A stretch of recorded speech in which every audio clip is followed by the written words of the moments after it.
Yo, I'm Bob. Totally blind since birth, and the Power Rangers got the Shout Factory box set in my hands, talking about Season 2, Episode 28 of Mighty Morphin, The Power Transfer, Part 2. It's actually the 88th episode of the show overall, and it premiered on November 9th in 1994. And I do remember seeing this one the day it premiered. I'd missed Part 1, but absolutely got a kick out of Part 2. It is the episode in which Rocky, Adam, and Aisha become Power Rangers. So, I mean, you get the last time on Power Rangers recap if you watched it back in the day. So I was kind of caught up to speed like that, and I had friends who'd seen it the day before. So I really had a blast with this one. And that is exactly what Lord Zed is preparing to do. He's going to blast the planet to bits. And the Rangers have this ring, so Billy surmises that, I guess, you can slip the ring on the big statue's finger that's holding the sword. They grab the sword just in time before Zed reduces, I'm guessing, the entire planet to nothing. And I like the little bit of tension as Alpha's having trouble locking on to all of the Rangers. So, I mean, everybody gets back to the command center okay. I remember feeling just a little tense. I mean, yeah, it was a kid show, but I'd already seen Transformers, the movie from the 80s in the 90s by that point. I'd rent that video from, I think, a local Albertsons at the time. So I was like, oh man, what if they take Jason, Trini, or Zach off the show? Like, what if they kill them off? Luckily, they didn't do that. Everybody got back okay. Rocky, Aisha, and Adam make very short work of Lord Zed's sleep machine. It doesn't really take them too much of an effort to free themselves from the chains that the putties wrapped around them in the previous episode. They make really short work of this device. They're teleported to the command center. The power transfer goes off without a hitch. It's a really kind of a sad scene, but I remember welcoming the three new Rangers into the Power Ranger family the day the episode premiered.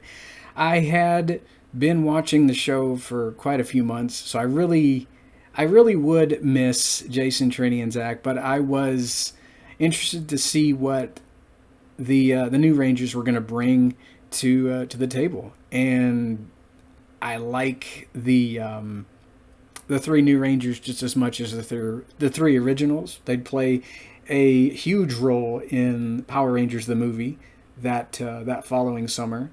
I think that was right. I think that was right around the time I started hearing rumblings about it. I don't remember when the Page Master came out on VHS, but there was a big trailer or a big making of feature at the beginning of the Page Master VHS, you know, with Macaulay Culkin and Christopher Lloyd and Patrick Stewart and Whoopi Goldberg. So the episode was an interesting one. Once the powers get transferred, Zed he's quite ticked off, so he creates a giant tick named Silverhorns because that dad-blasted Zord of his, it's not getting to Earth as fast as he'd like it, so he sends what he calls a goodwill ambassador down to greet everyone.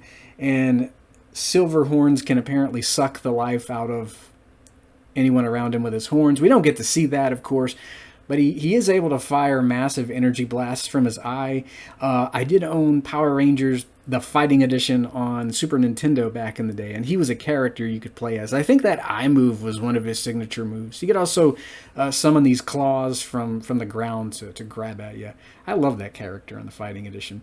On the show, he can summon putties at will, so, you know, the three Rangers morph into action. They got to do battle with putties, and, you know, how that goes. They beat him. Zed makes Silverhorns grow. He's still trying to get to Earth. They've drained a massive amount of energy from Serpentera. You got a big Zord. Yes, of course, it's going to take massive amounts of power for it to operate. So it's kind of slowing down as it gets nearer to Earth. He needs to charge its batteries up. So we get this really awesome Zord battle. Red Dragon's got to take Silverhorns on alone for a bit. Tommy has to call in the Tigerzord. Silverhorns is just owning both of them. He's a very wily, very strong monster. The Rangers manage to form the Thunder Ultrazord, of course. They squash Silverhorns like the bug he is, but it's a really fun Zord fight. Serpentera loses power before he can demolish the Zords, and I remember comparing Serpentera to the Technodrome from Teenage Mutant Ninja Turtles, the animated series. That thing was always low on power, constantly needing a new source of power. They never could keep the thing charged. They were always after diamonds and different sources of energy to power it. So, you give a bad guy a really cool weapon like Serpentera, and of course it's going to be a bit of a glass cannon. So Zed has to go home to the moon, and he makes that really cool oath, something like whether it's whether it's 6 or 1,000, I'll be back to destroy them all. It's a really cool little scene there, and I think it's kind of become a meme. I've seen that video pop up on my feed quite a few times. It's a really cool quote that he delivers toward the end of the episode there. And the episode ends with the Rangers missing Jason, Trini, and Zach, but they're watching them leave from the airport, and they're welcoming the new Rangers into the fold. And I really had a ball with part 2, just seeing that big monster battle. There was that little bit of tension there as the Rangers were being teleported away from the deserted planet and back to the command center. I don't think Bulk and Skull were in the episode at all. Yes, I wish Hasbro would make that in terms of a Silverhorns monster in the Lightning Collection. I'm sure he could come with some cool little effect pieces, and he'd make a really fun monster to add to the monster lineup. We don't have too many monsters, but hopefully we'll get more as time allows. So next time we're going to be talking about Goldar's Vice Versa. Looks like that is the very next episode. Some fans watch The Mirror of Regret after this one. I think Goldar's Vice Versa is what I guess some people label episode 29 to be, so I'll probably watch that next. It's got one of my favorite returns in the show. It definitely threw me for a loop when I saw it for the first time as a kid. So be here for the romantic and deadly Goldar's Vice Versa next time. May the power protect you.